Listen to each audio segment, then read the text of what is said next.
But we want to begin with that breaking news because it has been a turbulent year for the U.S. aerospace giant Boeing. Its marquee plane, the 737 MAX, has been grounded for months after two fatal crashes. And today, the company's CEO, Dennis Muilenburg, was forced out of his job. Now, airlines all over the world grounded the 737 MAX after 346 people were killed in two separate crashes. Reports blame new software aboard the aircraft that the pilots did not know about. Boeing has been accused of trying to cut corners. And then last week, a Boeing space capsule went off course in orbit during a test launch to the International Space Station. Well, today, Boeing's board of directors said the company needed a change in leadership.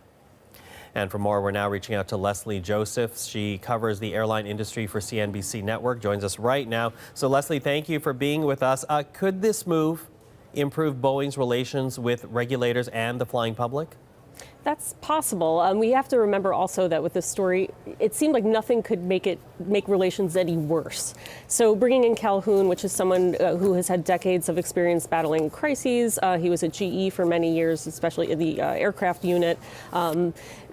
Bringing in someone who's that seasoned and is also kind of like some fresh blood, maybe not to Boeing because he was on the board, but in the day-to-day operations, that should calm some people down. But relations have been pretty damaged, both with airlines, with the flying public, and of course with the FAA, as we've seen over the last few weeks. You talk about the flying public, and I want to pick up on that point because I also wonder about relationship with airlines. You know, carriers in this country, among many around the world that have had to suspend and change their flights on 737 MAXs as a result of all of this. What is the impact on them with this change in CEO?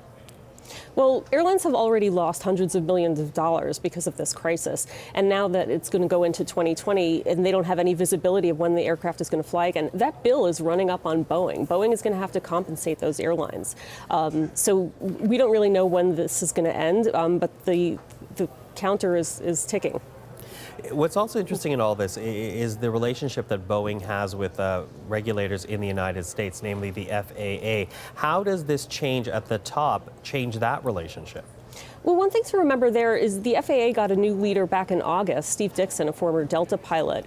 And both the FAA and Boeing are on the defensive. So what we've seen from this new leader at the FAA is repeated public comments, which are very rare, kind of like a public admonishment of Boeing, saying, we are in charge of this process. You do not call the shots. Stop telling investors, stop telling the public that this plane is going to fly by the end of the year or gain approval to fly by the end of the year. But you do have to remember that the FAA is also trying to show that it has authority and is independent of the manufacturer. It's been criticized for months for being too cozy. And you mentioned David Calhoun, the man that will step in now as CEO. Tell us a bit more about him. So he's not new to Boeing. I mean, he was on the board. He was named chairman. They separated Dennis Muilenburg's roles back in October, which was kind of the first, some might even call it a slap on the wrist because they let Muilenburg keep his job. But he's been on our air before. He kind of exudes a little bit more warmth and sort of like the squishier skills that Muilenburg has been accused of maybe not showing enough warmth or enough sympathy with the victims, empathy with the victims, these 346 people. So we should expect a little bit more of that. It's a change. The victims' families that I have spoken to have said they wanted Muilenburg out for a really long time. And Calhoun is a seasoned executive who has had to deal with everything from 9/11 to other scandals to this.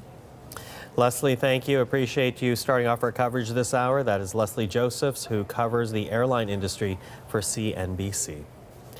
Now, we want to stay on this story because we also have some reaction, and this is from a family member of someone who was killed in the Ethiopian Airlines crash. This man lost his wife, a flight attendant aboard the 737 MAX plane that ended up crashing that day. And in a statement, this is what he is saying about this change of leadership. He says, this is something that we've been asking and struggling for quite some time. The CEO reluctantly and deliberately kept the aircraft in service after the Lion Air crash. The Ethiopian crash was a preventable accident.